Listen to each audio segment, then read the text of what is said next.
बार मोर कपार में के नोचे वाली मिल गईली अनुपमा लड़ा किन यह गोलू लयदार के। अब हम केहू के ऊपर कोनो शब्द ना कहो। अब जितना नृत्यांगना लोग आई बड़ू अब तू लोग के हम भोजपुरी के छपरा सिवान के नृत्य देखो। बाकी सब जानी हमारे भी मत झुरई हो मंच के पूरा का कहला इंग्लिश में हो कैप्चर करी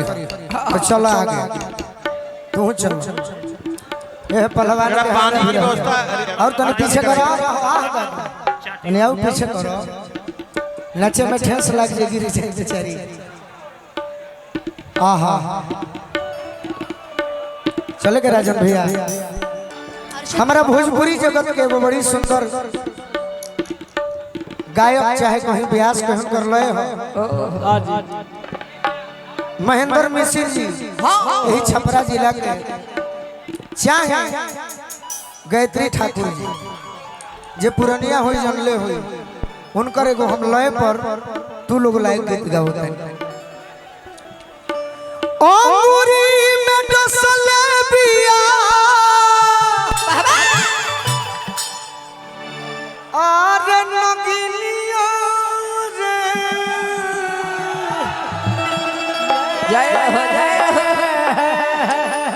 हम जौना कारण से धोती कुर्ता पहनिला अब वो कारण के गीत हुई इतना देर हो गई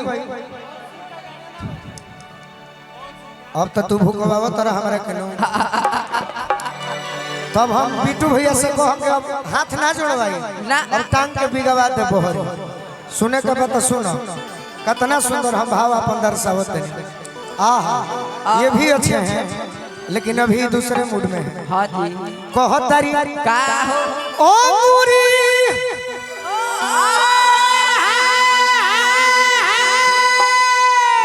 ये पर प्योर भारतीय नारी के भाव करे के बाद हां जी सही बात एकदम भाव आरे नगिनिया रे है ना अरे नदी सैया के बुलाई दो गायत्री ठाकुर जी गौलन कि बुझे ना बेदरदा दरदिया ताना मारे ले लहुरी नदिया। बाकी एक जानी के बियाह भइल बा त अपना पियावा से कहते का जाने फेरा में बाड़ो एकरा के हटा दने तो पाप पड़ी। ये भाई हमारा अयोध्या से ले बड़े बड़ी तोप तोखे एकरा के बड़ी हम सम्मान के साथ भाव हां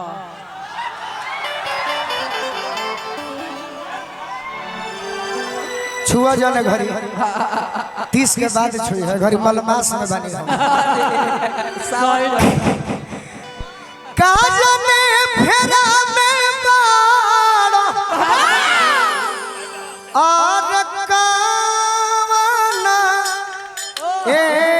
पियावा दुगुन बाज हो अकेले जगावाना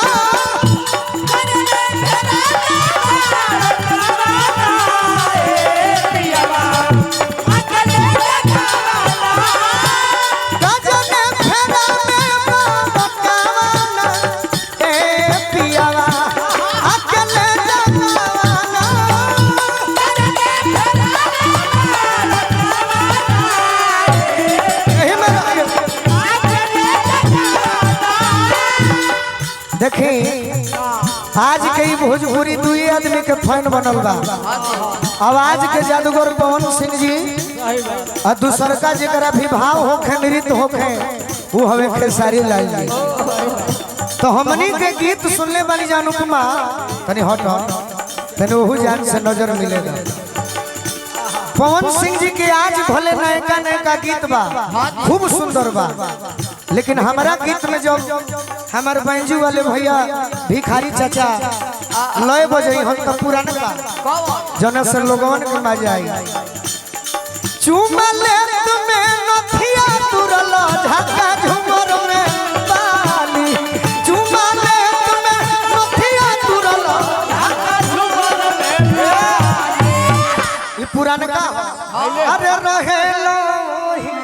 घेरा में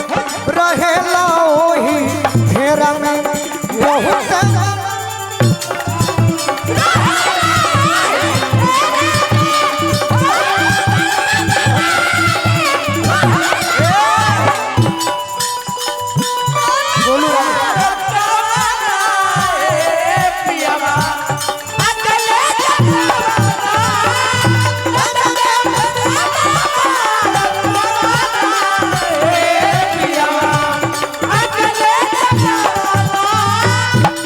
लड़की कहतिया के पियावा हम लड़का नहीं थी ओ लायक हो गई भाई कहतिया जागल पोरे खाली नाचे में रहती हमारा world is stage live hit drama God is director we are actor ये पैसन भाव तो जनाए जे मेहरारू कौना भाव में कही है ना देख के कह जागल पोरे पोर जवानी इना बुझल लइका बानी जिया जागल पोरे पोरे जागल पोरे ए चाहत हो जागल पोरे पोर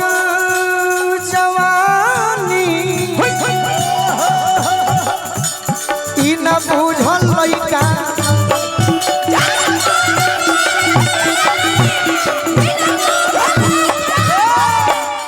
जागल पोरे पोर जवानी आईना बुझल लइका काहे तू अइबा तब न देखब के हई रतन कैसन भइल भैया का दरोगा जी रुरारा जिला के होके 1 रुपया ना देनी ए बात पर हम रुसल बनी कि जागल पोरे पोर जवानी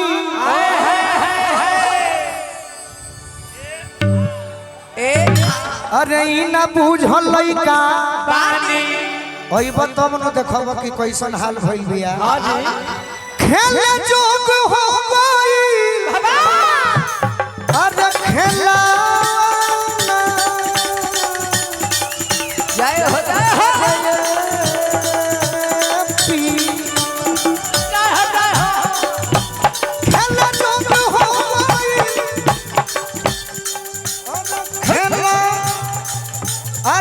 हटना तो पुरान हो नया पार्टी बा हने रहो तारा के देखे अरे हम बावर्ची रही थी तो खीर देले रही थी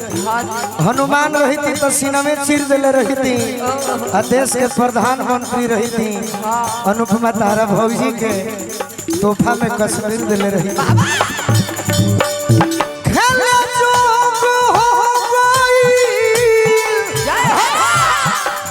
अरे खेलाना ए पियावा अकेले जाओ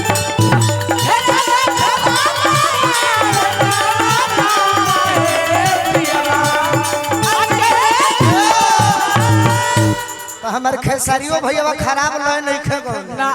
अब भले लमका गोलका गावत होखे पुरानका मारे तो जियरा जुड़ा जाए अरे 100 दिन के देहिया में कौन गुनवा पवलो ए सजनवा हो गोरो सब के हिया में कौन गुनवा पवलो ए सजनवा हो गोरो हिले न को बहु पलंगवा ए सजनवा हिले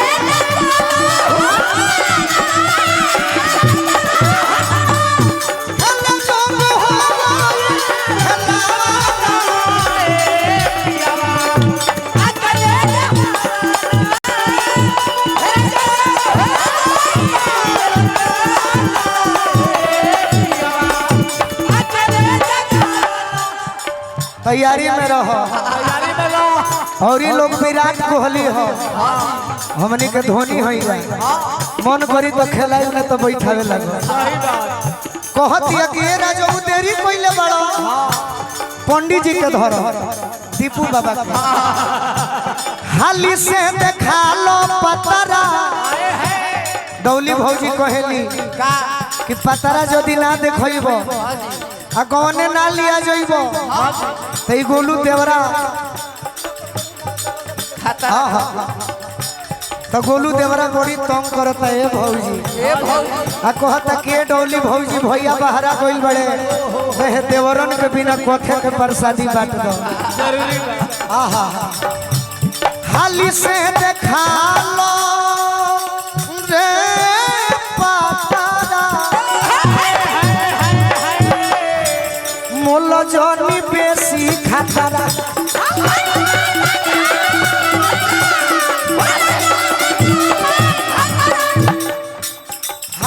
से देखा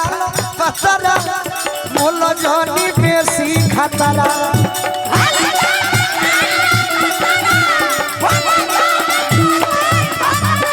तनी कनिया बन बूझ अरे कनिया के भावना ए ए ए ए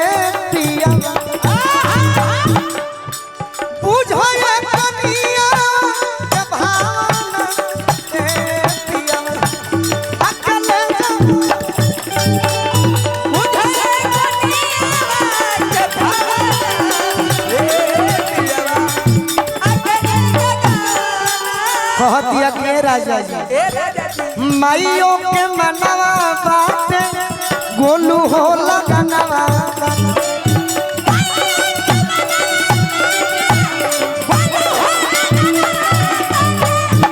माइयों के मनवा बाटे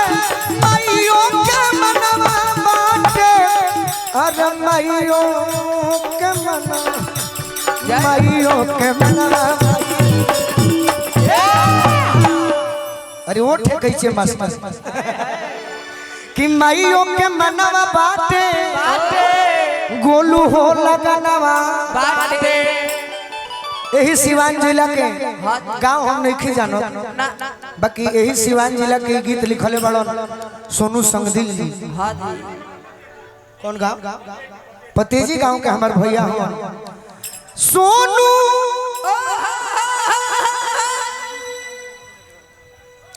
संग दिल के संगवा आ गया ना ए पियावा चौगुन ना भइल तो कुछ ना भइल कुछ अरे अकेले जगावा ना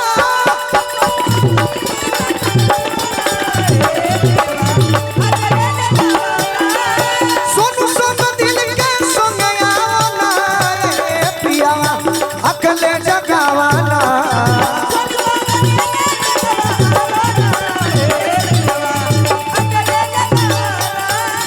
काजने फेरा में बाण कावना कावना